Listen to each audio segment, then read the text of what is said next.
Vamos ahora, hermanos, al Evangelio según Marcos. Seguimos en el capítulo 2. Marcos capítulo 2.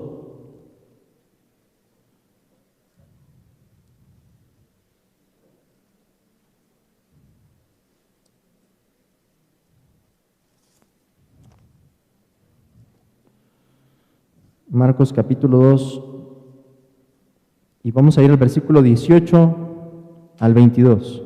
Marcos capítulo 2, versículo 18 al 22. Si ya lo tienen ahí, les pido que se pongan en pie. Evangelio según Marcos capítulo 2, versículo 18. Así dice la palabra de Dios.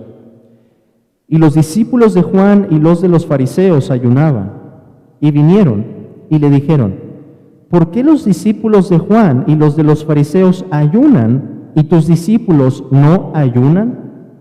Jesús les dijo: ¿acaso pueden los que están de bodas ayunar mientras está con ellos el esposo? Entre tanto que tienen consigo al esposo, no pueden ayunar. Pero vendrán días cuando el esposo les será quitado, y entonces en aquellos días ayunarán.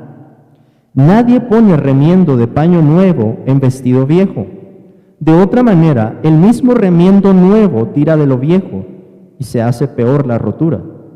Y nadie echa vino nuevo en odres viejos. De otra manera, el vino nuevo rompe los odres, y el vino se derrama, y los odres se pierden. Pero el vino nuevo en odres nuevos se ha de echar.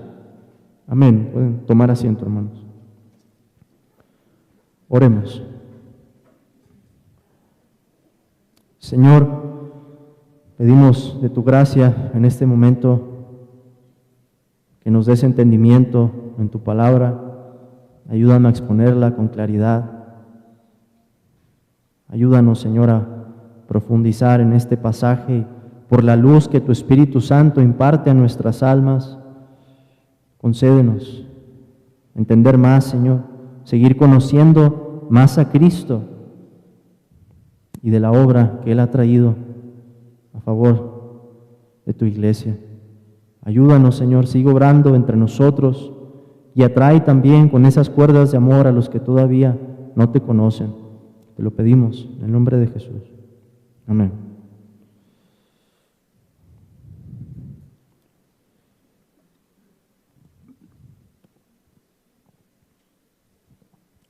Una de las primeras cosas que aprendemos al estudiar la Biblia es que las Santas Escrituras están divididas en, ¿cuántas partes, hermanos?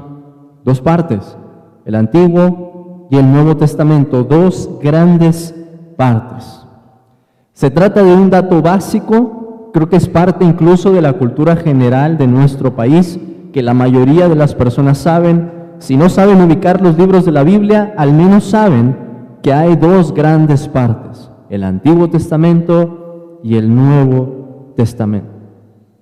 Y aunque se trata de un dato básico, no deja de ser muy profundo.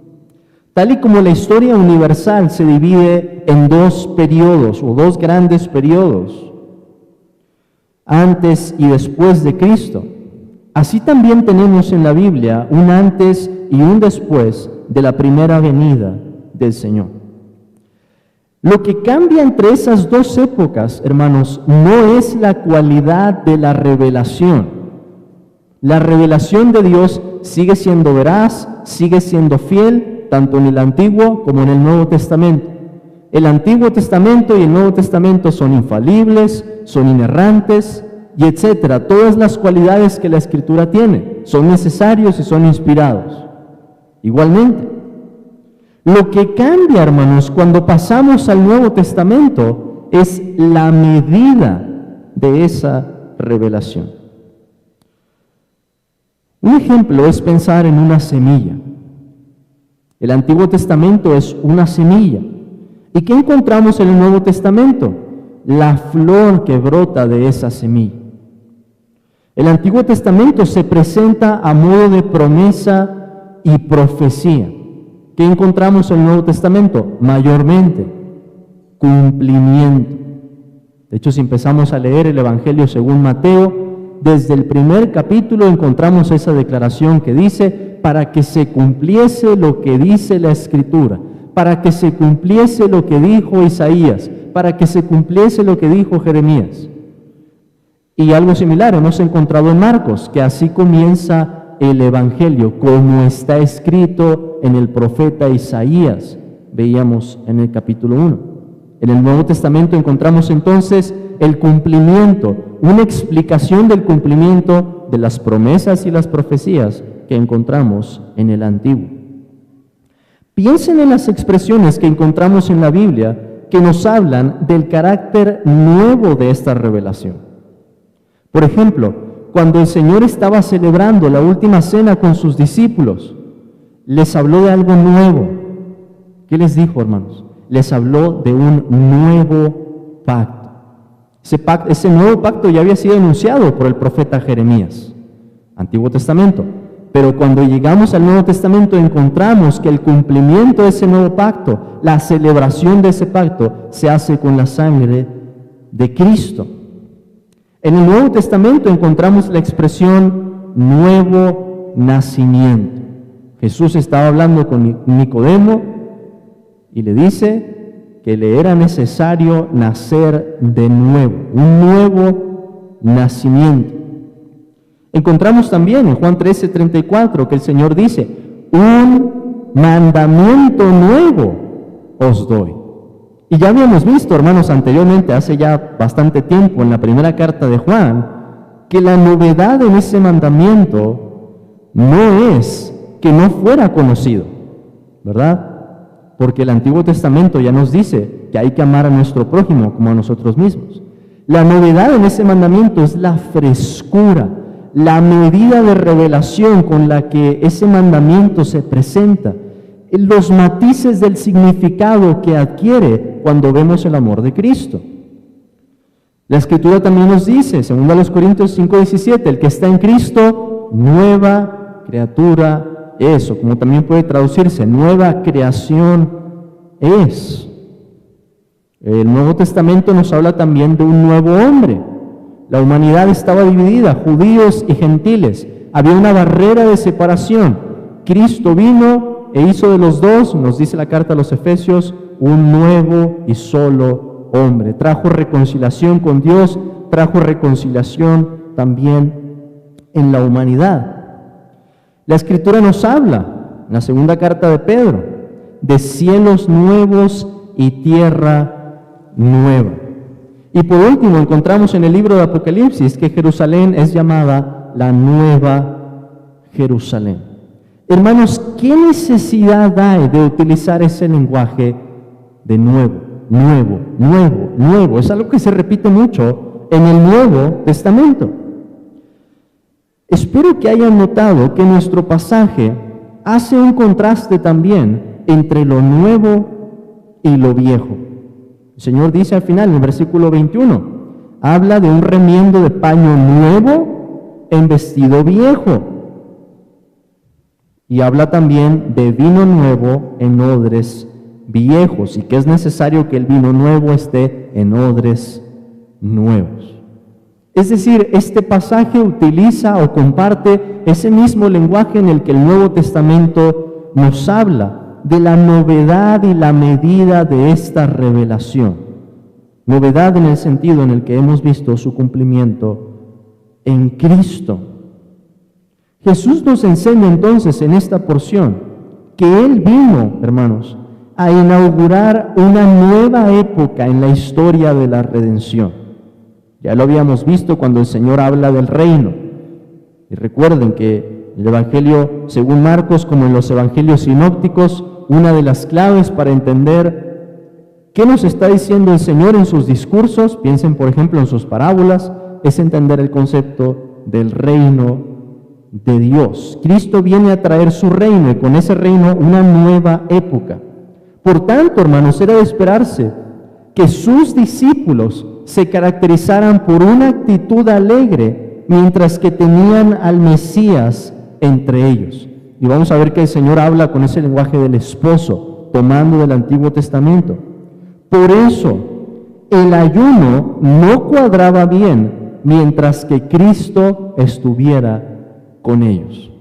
Ese es en resumen lo que vamos a ver esta mañana. Cristo nos dice que ha venido a traer una nueva época, ha venido a transformar las cosas, y por tanto se esperaba de sus discípulos que mientras que el Mesías estaba con ellos, mientras que lo tenían presente, la actitud que reflejara y la práctica de su piedad fuera caracterizada por la alegría, y el ayuno entonces no cuadraría bien allí.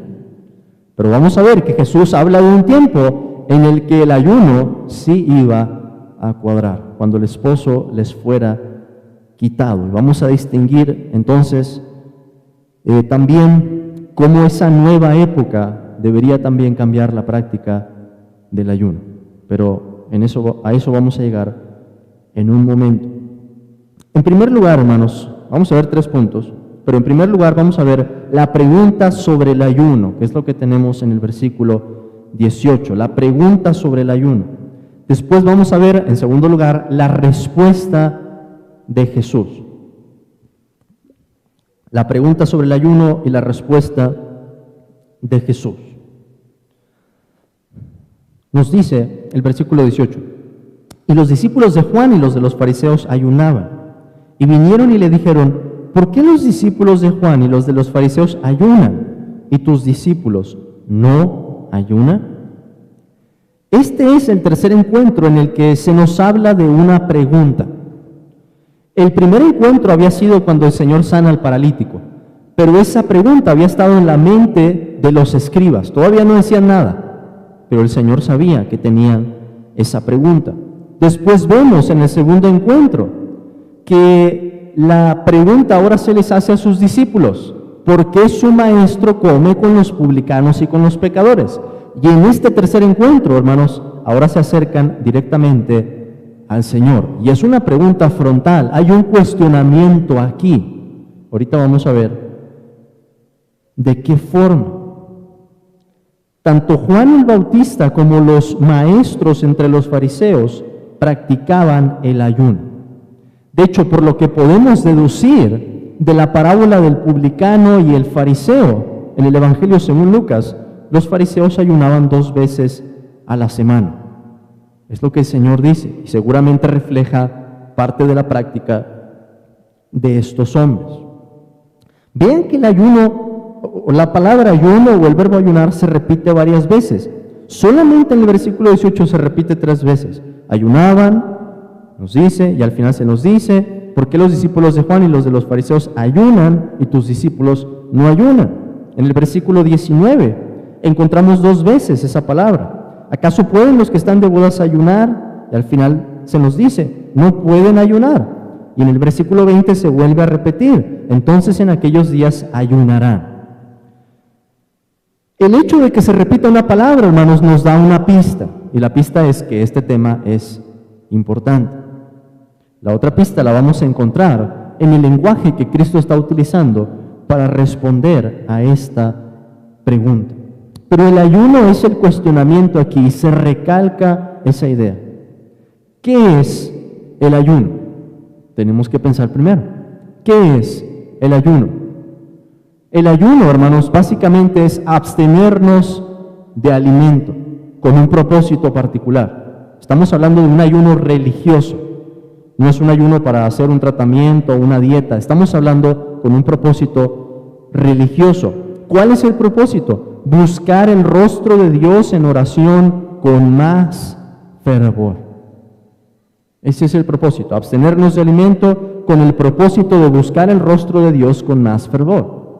Ahora, en el Antiguo Testamento, el ayuno, además de asociarse con esa búsqueda, se acompaña también de expresiones de tristeza, de confesión de pecado, de arrepentimiento.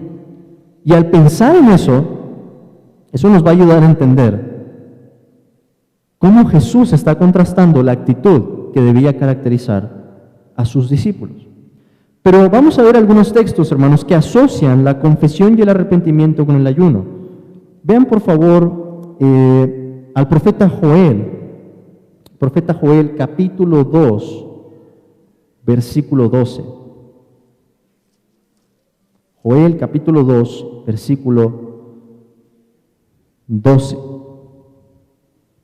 Dice el profeta Joel,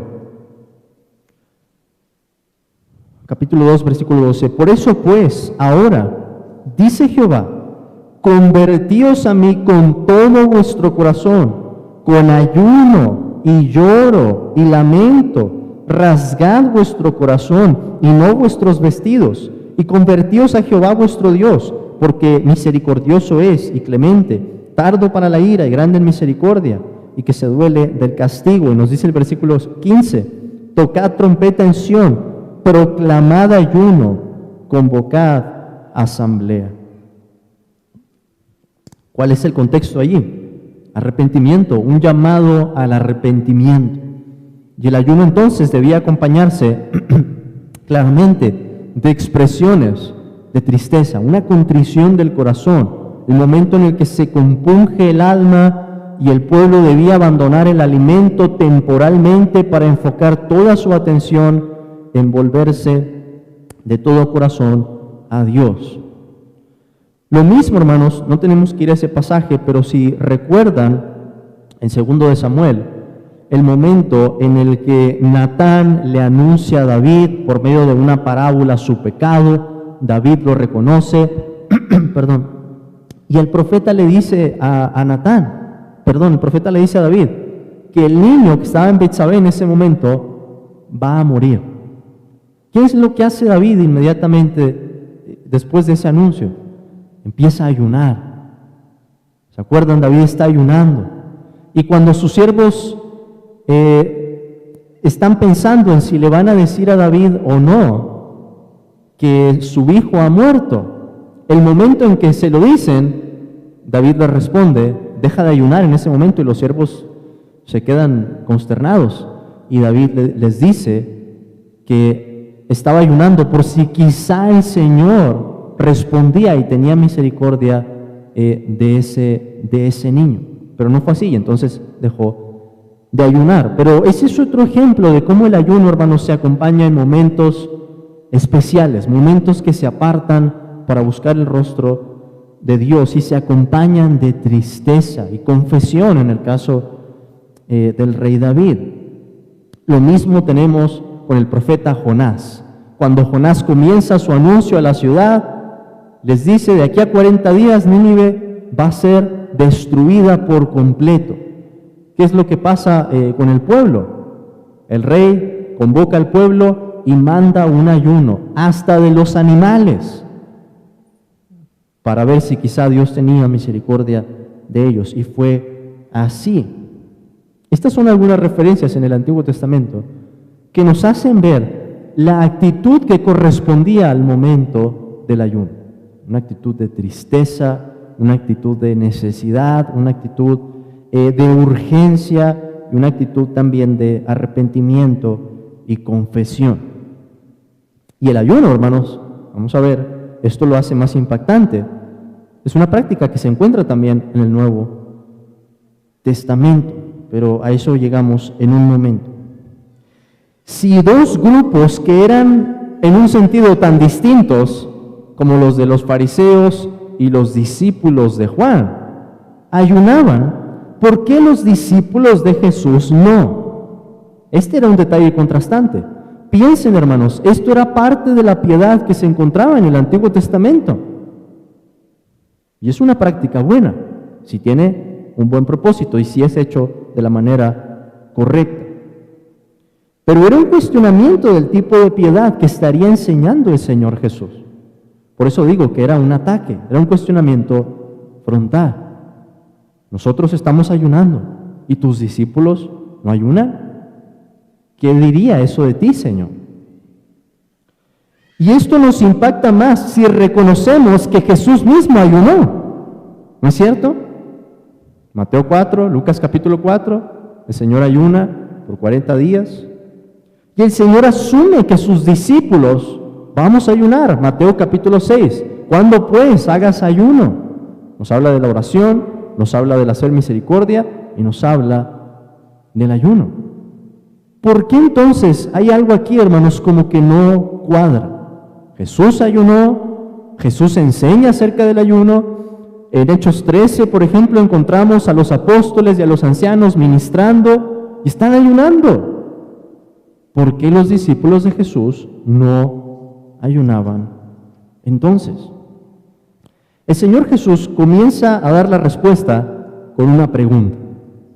Y es una pregunta retórica, una pregunta que espera que la respuesta sea un no. No se puede hacer eso. ¿Y por qué no se podía hacer eso? La pregunta es un tanto enigmática. Jesús dice, ¿acaso pueden los que están de bodas ayunar mientras está con ellos el esposo? ¿Qué está haciendo Jesús, hermanos? Tanto en este versículo como en el versículo 20, Él se está identificando con el esposo, como si esto se tratara de una boda. Y los que están con el esposo, ¿quiénes son? Los discípulos.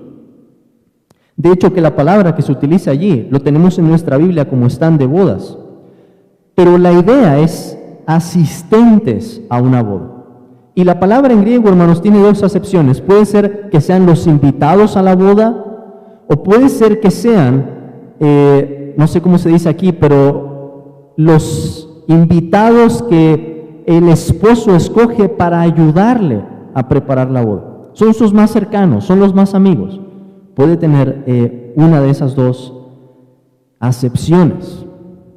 Entonces Jesús es el esposo y los discípulos, en este caso, están con Él como los que están participando de esa boda, están celebrando con Él. Y antes de pensar en el significado, veamos la lógica de lo que dice Jesús. Hermanos, ¿cuál es la actitud que se mantiene en una boda? Si ustedes fueran a invitar a alguien a su boda y vieran que esa persona está triste, lo ven así llorando, lo ven confundido, lo ven ausente, primero se preocuparían, ¿no? Pero en un sentido dirían, esa actitud no cuadra aquí, contrasta con lo que está pasando. Aquí venimos a celebrar, a disfrutar, a alegrarnos, a tener un banquete juntos. ¿Cómo se vería una boda entonces en la que la gente está allí ayunando y entristecida? Pues pensaríamos que quizá tienen un problema, quizá padecen de salud mental, quizá padecen en su cuerpo, tienen alguna enfermedad y no pueden participar de ese gozo. No lo sé, pero las bodas son tiempos de gozo y de regocijo. Las bodas son tiempo de banquete. Y por eso Jesús nos dice, esa actitud que acompañaba al ayuno en el Antiguo Testamento no correspondía al momento en el que estaban los discípulos. Ahora, Jesús, hermanos, toma esa imagen del esposo. Esto no es algo fortuito, no es solamente una ilustración o un ejemplo. Esto es algo que viene del Antiguo Testamento. Vean por favor Isaías, el profeta Isaías, capítulo 54. Isaías 54, versículo 5. Que nos dice, porque tu marido es tu hacedor, Jehová de los ejércitos es su nombre, y tu Redentor, el Santo de Israel, Dios de toda la tierra será llamado. Porque como a mujer abandonada y triste de espíritu te llamó Jehová, y como a la esposa de la juventud que es repudiada, dijo el Dios tuyo, por un breve momento te abandoné, pero te recogeré con grandes misericordias. Con un poco de ira escondí mi rostro de ti por un momento, pero con misericordia eterna tendré compasión de ti, dijo Jehová, tu Redentor. Isaías 62 también utiliza el mismo lenguaje. Versículo 4. Nunca más te llamarán desamparada, ni tu tierra se dirá más desolada, sino que serás llamada Jefsiba y tu tierra Beula, porque el amor de Jehová estará en ti y tu tierra será desposada. Pues como el joven se desposa con la virgen, se desposarán contigo tus hijos, y como el gozo del esposo con la esposa, así se gozará contigo el Dios tuyo. Estas son solo dos referencias, hermanos, hay más, por ejemplo, en el profeta Jeremías. Pero pensando que el Evangelio según Marcos ha comenzado citando ¿a quién? Como está escrito en el profeta Isaías. Deberíamos pensar que parte de la labor del Mesías al reunir ese pueblo, mientras que va a llevarlos en su camino a un nuevo éxodo, que es lo que vamos a ver en la segunda parte de Marcos. Cristo va por el camino a Jerusalén y las multitudes van siguiéndolo. Deberíamos de pensar también en esta clase de imágenes. El esposo. Isaías nos habla de cómo Dios es el esposo de su pueblo. Lo mismo tenemos aquí, pero Cristo, hermanos, se está identificando como el esposo, el mismo del que nos dice el profeta Isaías, que es Dios. Cristo es el esposo entonces. Cristo va a reunir a su pueblo. Y mientras estaba allí, vamos a ver, la actitud que correspondía no era la del ayuno, sino todo lo contrario. De hecho, hermanos, juntando esa imagen de la boda, del esposo, la fiesta que eso conllevaría, y pensando también en que Jesús habla del vino nuevo, deberíamos de pensar que los profetas también hablan de un banquete. Y es otra de las imágenes que tenemos en el Antiguo Testamento que se empieza a reflejar en los Evangelios. Justamente habíamos visto al Señor sentado, comiendo. ¿Con quiénes? Con los publicanos y con los pecadores. Y ahora Jesús agrega esto del esposo, vemos el vino nuevo. ¿Qué nos trae a la mente? Un banquete. Isaías, por ejemplo, en su capítulo 25, Isaías 25, versículo 6, nos habla de esto. Y Jehová de los ejércitos hará en este monte a todos los pueblos banquete de manjares suculentos, banquete de vinos refinados, de gruesos tuétanos y de vinos purificados. Y destruirá en este monte la cubierta con que están cubiertos todos los pueblos y el velo que envuelve a todas las naciones. Parte de la revelación entonces del Mesías incluye la imagen de un banquete, la forma en que Dios habla de esa redención, de ese rescate que iba a traer a su pueblo, incluye expresiones de gozo, incluye ese banquete. En el profeta Jeremías, capítulo 31, lo dice de esta manera, Jeremías 31, 12. Jeremías 31, 12.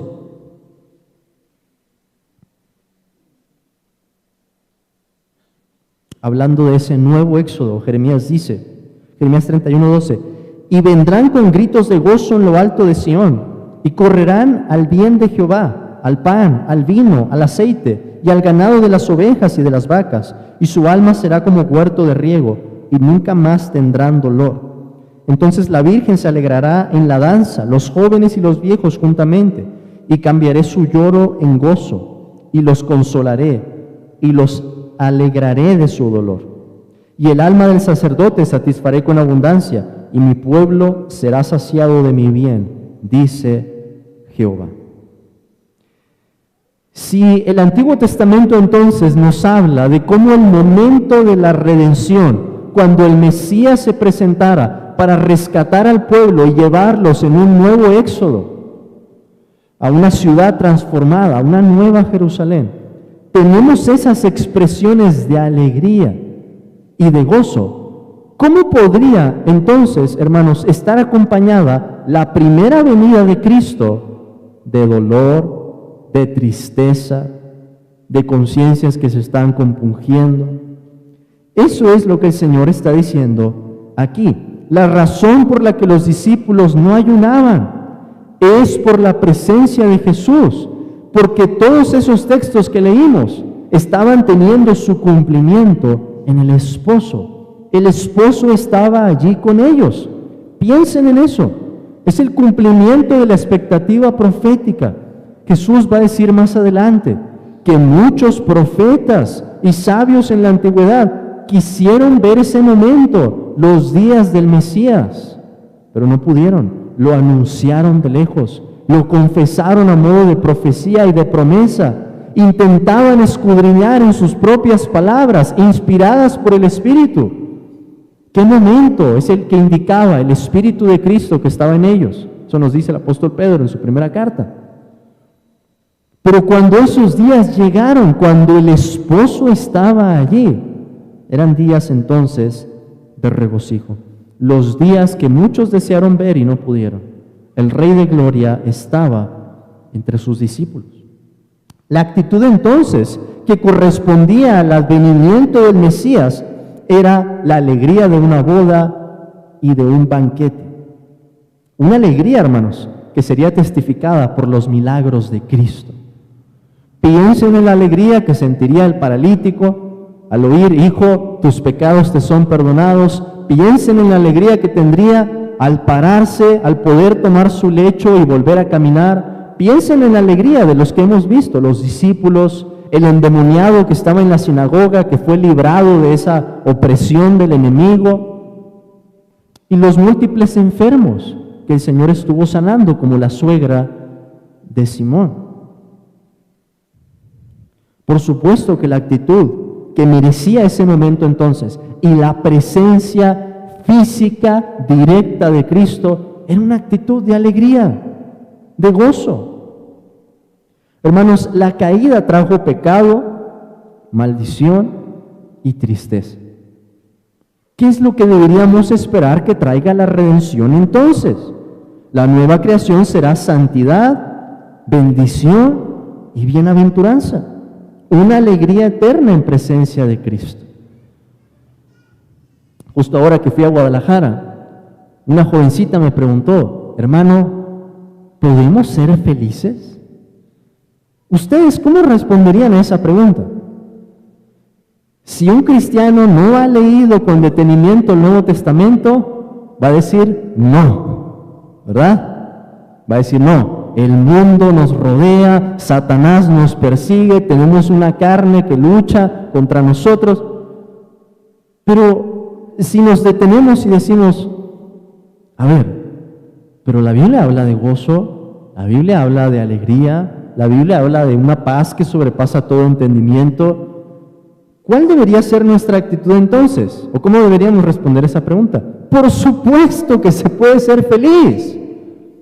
Claro, hay que entender cuál es el significado de esa felicidad. Si la felicidad se basa en si me está yendo bien o me está yendo mal, si me siento bien o me siento mal, el Nuevo Testamento responde que ese no es el tipo de felicidad que los cristianos tenemos.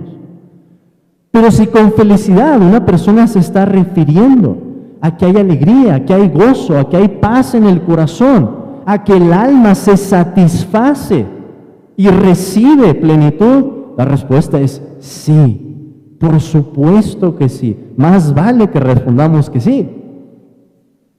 Ahora, hay que matizar eso y vamos a ver cómo en un momento. Eso se va a cumplir por completo, hermanos, cuando estemos en presencia otra vez directa, en la presencia física del esposo, cuando podamos contemplarlo por vista y no solo por la fe. Pero ya tenemos algo de eso. Y en un momento voy a hablar más de esto. Pero la actitud entonces, y esto es claro o debería ser claro para nosotros ahora, que deberían mantener los discípulos mientras que Cristo estuviera con ellos, era la de alegría, la del banquete, en presencia del esposo, alegrándose con él.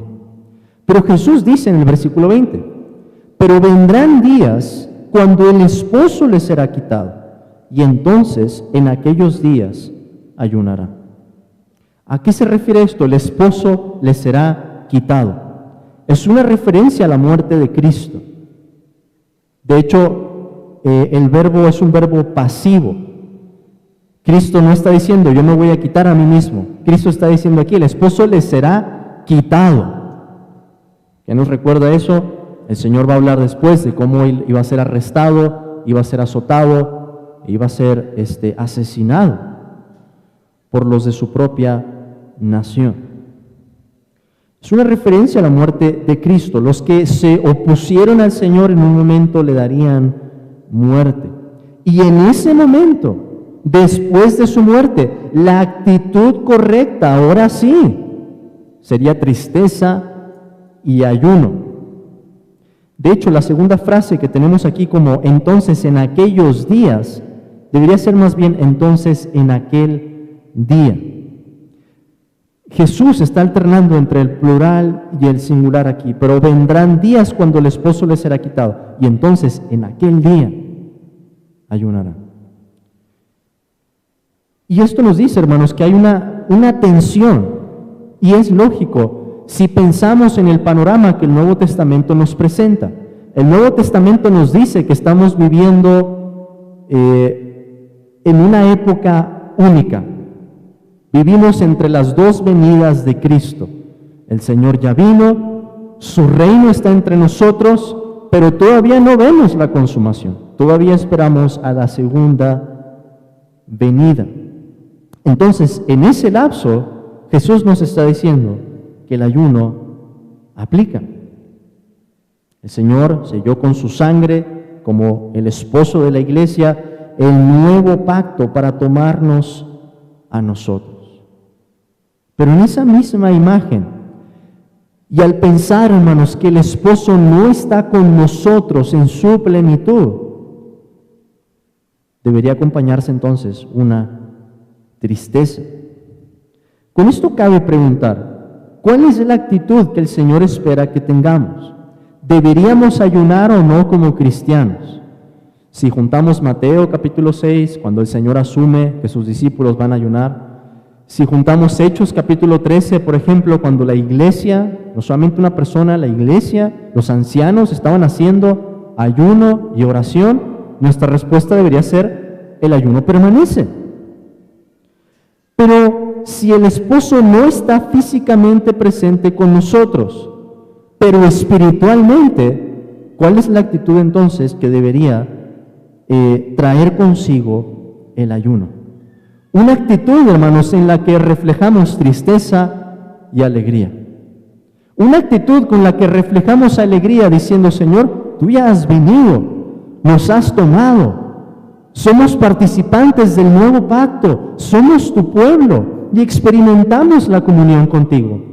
Pero Señor, esto no es todavía el final de lo que has prometido, y todavía no hemos recibido esa herencia que has preparado para nosotros en los cielos. Señor, anhelamos que llegue aquel día en que podamos contemplarte cara a cara. Y ahí es donde entra la tristeza, hermanos. La tristeza de una esposa que llora esperando el momento de reunirse con su esposo. La urgencia en la que la esposa dice: yo quiero estar contigo, yo quiero estar contigo.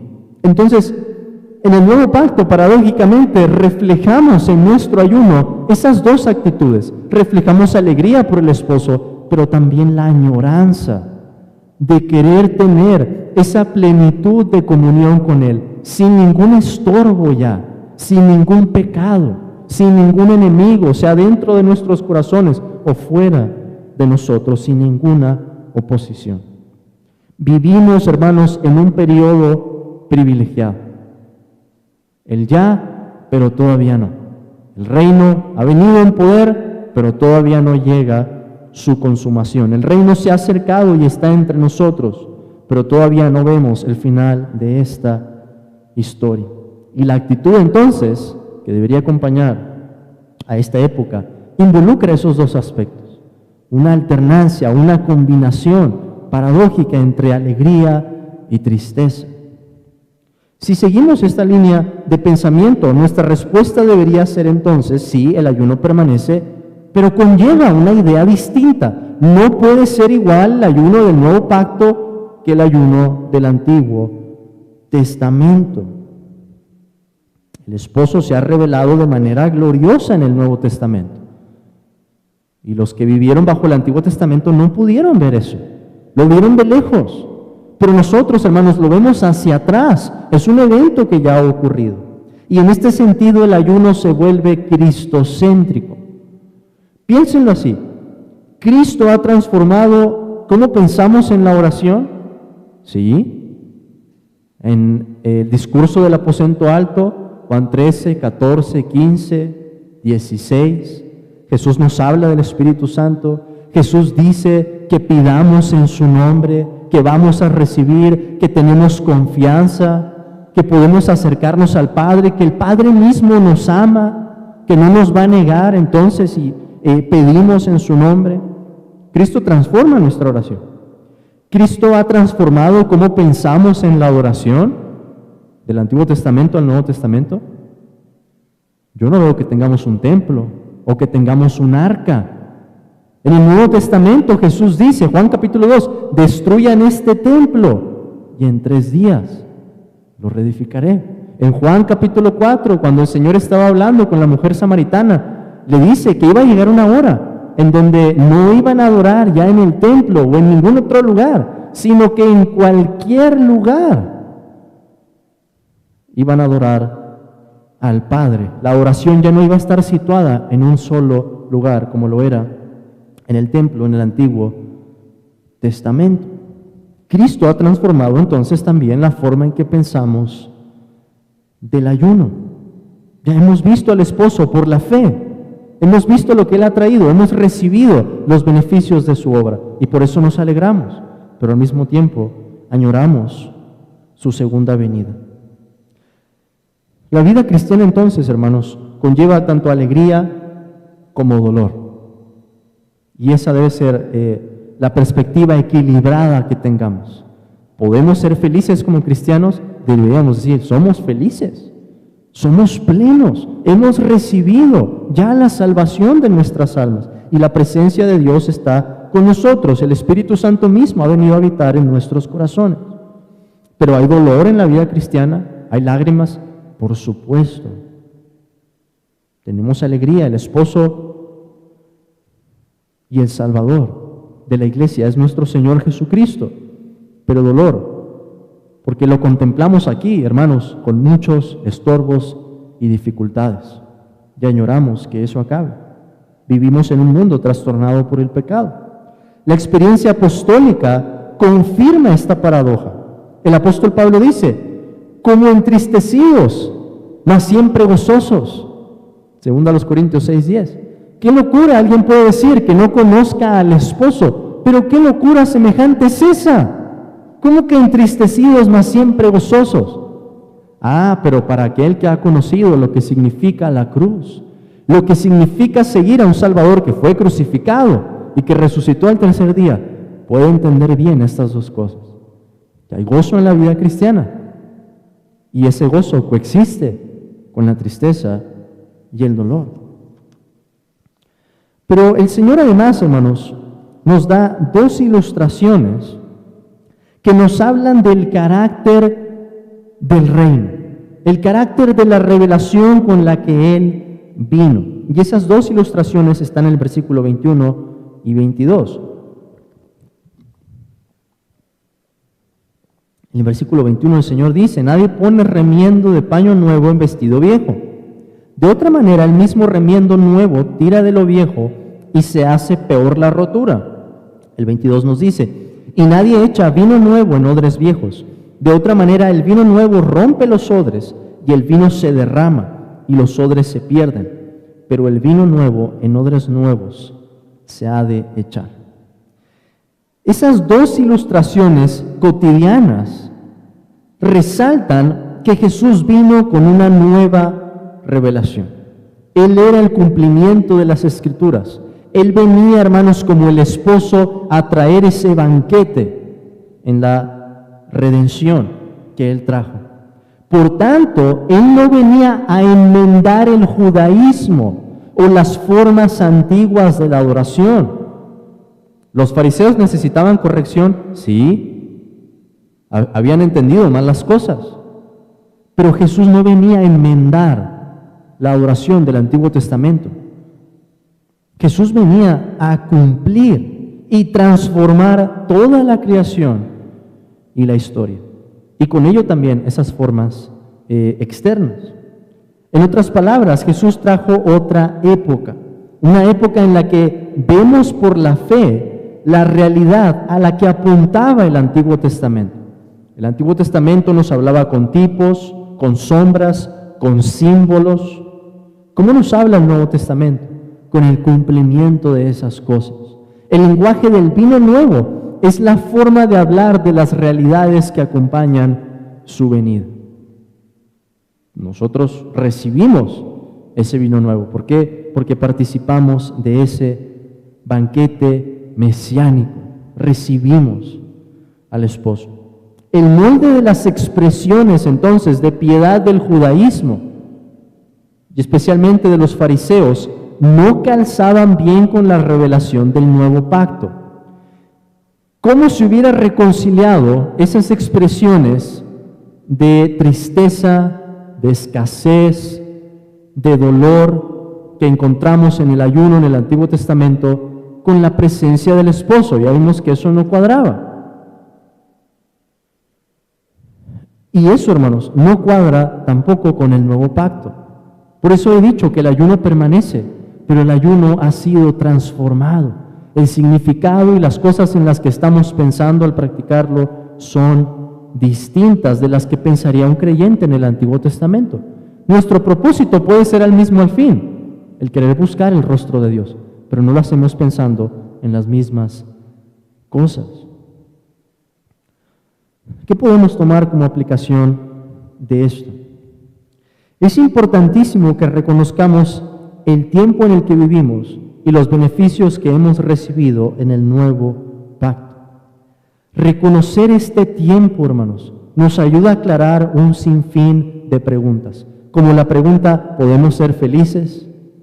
Si reconocemos que vivimos entre las dos venidas de Cristo, que hemos recibido una revelación impresionante que anunciaron los profetas en 39 libros que tenemos en nuestra Biblia, vamos a vivir gozosos y decir: Señor, hemos sido privilegiados, hemos recibido todo esto que nos has dado, has querido salvarnos a nosotros y mostrarnos todas estas cosas. Pero si reconocemos también que al vivir en este periodo va a haber aflicción, porque nuestro Señor lo dijo, no nos va a sorprender cuando llegue el momento de la prueba. Vamos a decir: Señor, ya lo habías dicho, aquí hay gozo de este lado del cielo, pero también hay tristeza y dolor. También, hermanos, y creo que este punto es clave, debemos aprender a distinguir correctamente la continuidad y la discontinuidad, las promesas y el cumplimiento. Por ejemplo, los judaizantes en nuestra época, yo sé que ustedes los han escuchado, movimientos que dicen: hay que volver a las raíces de nuestra fe. Jesús era judío, hay que estudiar entonces bien el judaísmo, hay que informarnos bien, porque los traductores de la Biblia han cambiado muchas cosas. Y así, hermanos, empiezan a engañar a la gente, a embaucar a la gente. ¿Qué hacen ellos? Ellos hacen exactamente lo que Jesús dijo que no cuadraba. Intentan poner un remiendo con tela nueva a un vestido viejo. Intentan calzar los moldes del Antiguo Testamento con la plenitud de la revelación que encontramos en el Nuevo. Quieren echar el vino nuevo en odres viejos. ¿Y qué es lo que pasa con eso? Se echa a perder. Cuando alguien no distingue correctamente qué cosas continúan del Antiguo Testamento y qué cosas no continúan, han sido descontinuadas. Cuando alguien no distingue esas cosas, llega a un entendimiento muy peligroso. Pasó en la época del apóstol Pablo, le pasó a los apóstoles, hermanos. Hechos capítulo 15, el primer concilio en la iglesia. Hubo algunos que empezaron a enseñar: si no se circuncidan conforme al rito de Moisés, no pueden ser salvos. Y así en nuestra época. ¿Cuál es el problema? No distinguen bien qué continúa y qué no continúa. No pueden distinguir bien que hemos recibido un vino nuevo, que el nuevo pacto es, valga la redundancia, un nuevo pacto.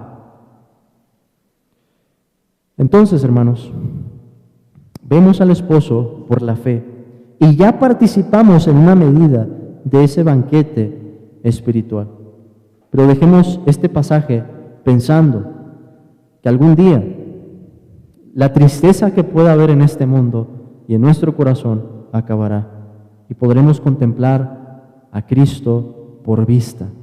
Y no es casualidad que el Señor nos haya hablado, lo haya dicho en el momento de la última cena con sus discípulos, que Él iba a cenar con ellos, que iba a volver a tomar del vino con ellos y a comer del pan en el lugar que Él había preparado para ellos. Hermanos, nos está preparado entonces un deleite eterno.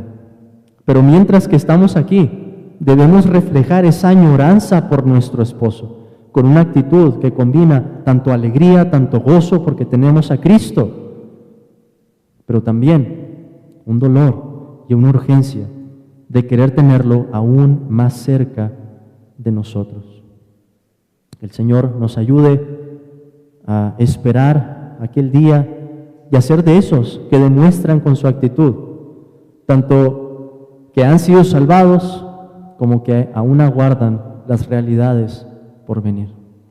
Amén, hermanos.